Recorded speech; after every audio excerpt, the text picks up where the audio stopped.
एक गांव में करोड़ी मल का अनाज का व्यापार था। वह गांव के किसानों से अनाज लेकर महंगे दामों में शहर में बेचता था। मेरे सिवा किसी को अनाज बेचने की सोचना भी मत। मैं ही तुम सबका भला करूंगा।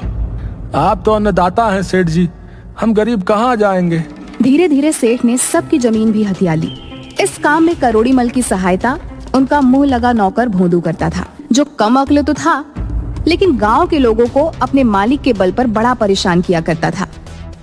अरे भोंदू, तू बचपन में पेड़ से गिर गया था ना, ऐसी चोट लगी कि तेरे बाबा का हार्ट फेल हो गया। मुझे क्या पता मालिक, आपने ही मुझे पाला है। मेरे माँ बाप भगवान सब आप ही हैं। इसीलिए तेरी मूर्खताओं के बाद भी तुझे नहीं निकालता, पर अब सावधान हो जा। अरे मालिक, आपके लिए जान भी दे दूंगा।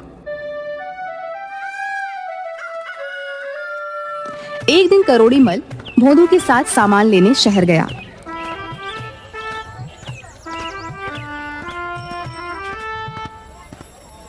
क्यों रे भोंदू, शाम हो गई है, हम लोग कहीं रास्ता भटक तो नहीं गए?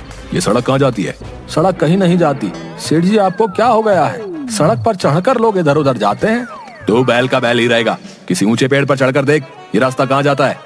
सेठ की बात सुनकर भोंदू पेड़ पर चढ़ गया। उसे कुछ भी नजर नहीं आया। वह जोर जोर से रोने लगा। अब क्या हुआ? चुपचाप पीछे उतर जा, हम जल्दी ही शहर पहुंच जाएंगे। अरे मालिक, मुझे पेड़ से उतरना नहीं आता। मुझे बचा लो वरना मैं मर जाऊंगा मालिक। हे भगवान, अंधेरा गहराता जा रहा है। तू जल्दी से नीचे आ वरना डाकू आ जाएंगे और हमारा सारा सामान लूटा जाएगा। अरे सेठ जी, डाकुओं को आ जाने दीजिए, तो वही मुझे उतार पाएंगे। आप अपने सामान के लिए क्या मेरी जान की बाजी लगा देंगे? गोलू की बातें सुनकर करोड़ी मल सर पकड़कर बैठ गए। कुछ देर बाद सचमुच वहां से डाकू गुजरे।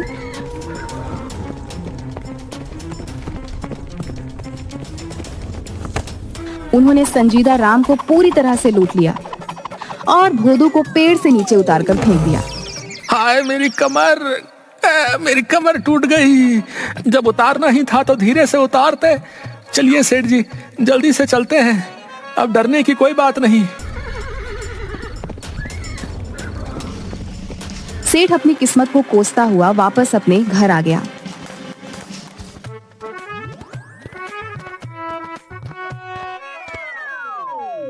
आज के बाद जब मैं सामान खरीदने जाऊंगा तो तू मेरे साथ नहीं जाएगा। रात को सेठ के बेटे को बाथरूम जाना था। अरे ओ भोंदू, जरा सुरेश को संडास तो ले जा।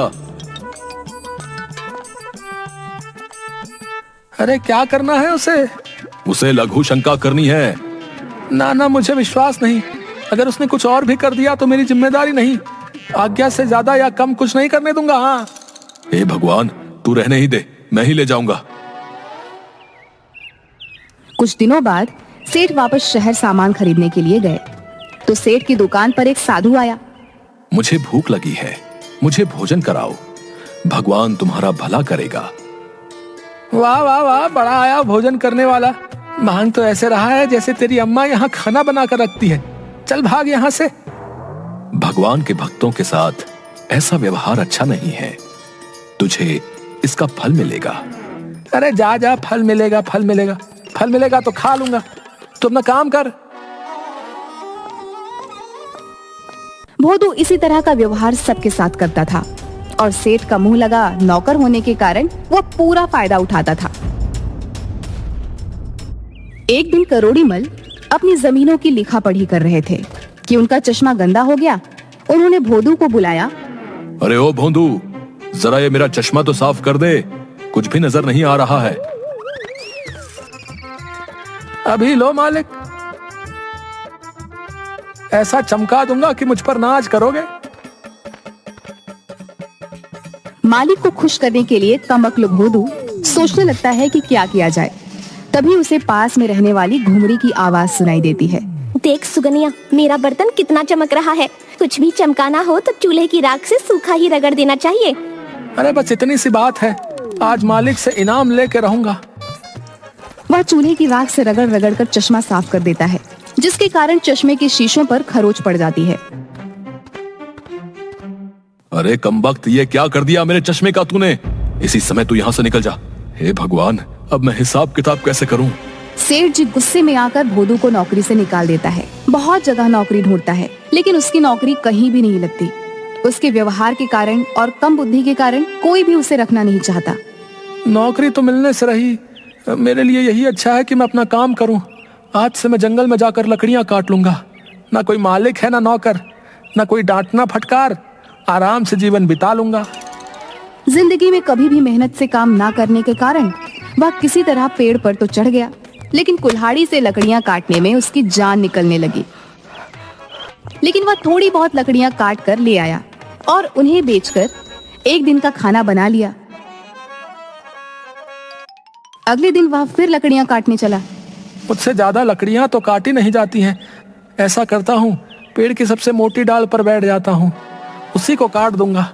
भले ही एक टहनी काटूं, कम से कम ज्यादा लकड़ी तो मिलेगी।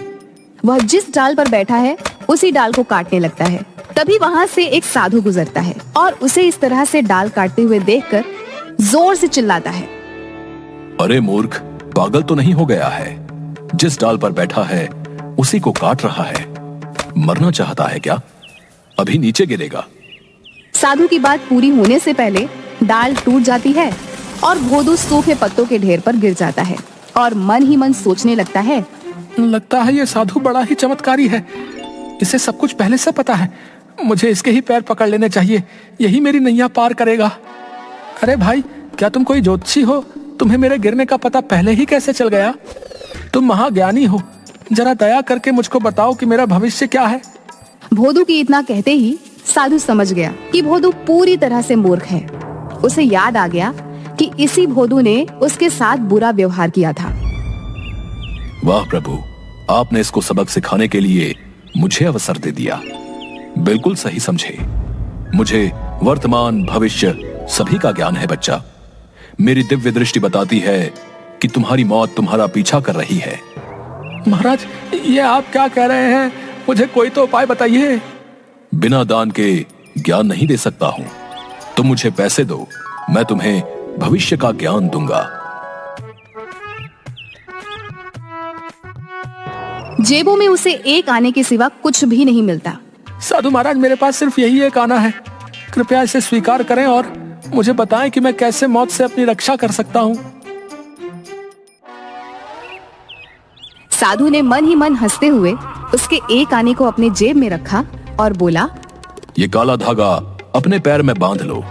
याद रखना, जब तक ये धागा तुम्हारे पैर में बंधा रहेगा तुम जीवित रहोगे, और जैसे ही ये धागा टूट गया तुम मर जाओगे। धर्मराज हाथ पकड़कर ले जाएंगे।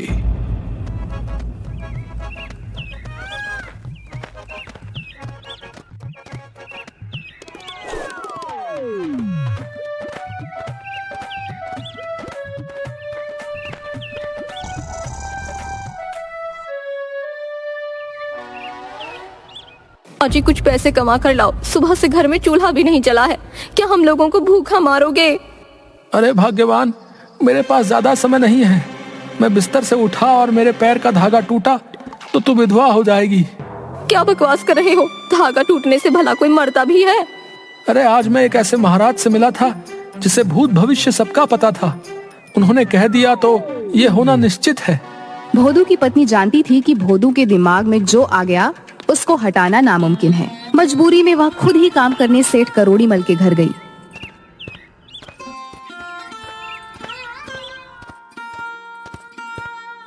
अरे क्या हाल है लाजो?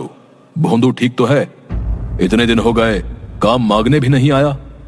अजी, क्या बताऊं, वो तो रोज ही कुछ नए नए नाटक करते हैं। आजकल उन्होंने पैर में एक धागा बांधा हुआ है। कहते हैं अगर धागा टूट गया तो वो मर जाएंगे। चल, तू परेशान मत हो, मैं खुद तेरे घर चलता हूँ और उसे खींच कर ले आता हूँ। उस मूर्ख को मेरे सिवा कोई नहीं उठा सकता। करोड़ी मल भोदू के घर पहुँचते हैं। घर में रोना धोना लगा होता है। आइए आइए सेठ साहब, देखिए ना, भोंदू कह रहा है कि वो मर गया है। मैं बर्बाद हो गई, भरी जवानी में मर गया रे। हाय दैया, आप मर गए, अब क्रियाकर्म के पैसे कहाँ से आएंगे? ये क्या बकवास है? चुप रहो तुम। ये सब कैसे हो सकता है? वो तो मेरे सामने ही बैठा हुआ है। अरे भोंदू, तू क्या कर रहा है? सेठ साहब, जंगल में मैं एक बहुत बड़े साधु से मिला था। उसने मुझे पहले ही बता दिया था कि अगर ये काला धागा टूट गया तो मैं मर जाऊंगा। देखो ना, काला धागा टूट गया है। अब धर्मराज हाथ पकड़ कर ले जाएंगे। अरे पागल, जबकि सबके सामने जिंदा बैठा है तो मर कैसे गया? किसी ने तुझे बेवकूफ बनाया है। अब चल और काम कर। मैंने दूसरा चश्मा खरीद लिया है, चल अब उसको चमका दे। ये क्या कह रहे हैं मालिक? हम तो बाबा पर बहुत विश्वास करते हैं। मर गए तो मर गए, अब तो बस मेरे क्रियाकर्म का इंतजाम करिए। बाबा ने कहा था मरने पर धर्मराज हाथ पकड़ कर ले जाएंगे। अरे मरने के बाद तो धर्मराज के कोड़े खाने होंगे। दूसरा, ये सब तुझे जला भी देंगे। जिंदा रहेगा तो मेरे साथ हवेली पर ऐश करेगा। पर धागा तो टूट गया है। रहेगा मूर्ख का मूर्ख। अरे जब तक यमराज लेने आए कुछ और बांध ले, उन्हें कैसे पता चलेगा? अरे ये देख, अपनी कजरी के गले में पड़ी काली रस्सी धागे से ज्यादा मोटी है। पर वो हमारी कजरी को ले गए तो? अरे यमराज हाथ पकड़ के ले जाते हैं, कजरी के हाथ ही नहीं है। बस दोनों बच गए। वाह वाह मालिक, आप हमें बचाए लिए। अरे लाजो, आज से ये रस्सी हमारे गले में बांध दे। हम जी जाएंगे और कजरी भी जिंदा रहेगी। लाजो कजरी की रस्सी भोदू के गले में डाल देती है और करोड़ी मल उसकी मूर्खता पर हंसते हुए रस्सी पकड़कर उसे अपने घर ले जाते हैं।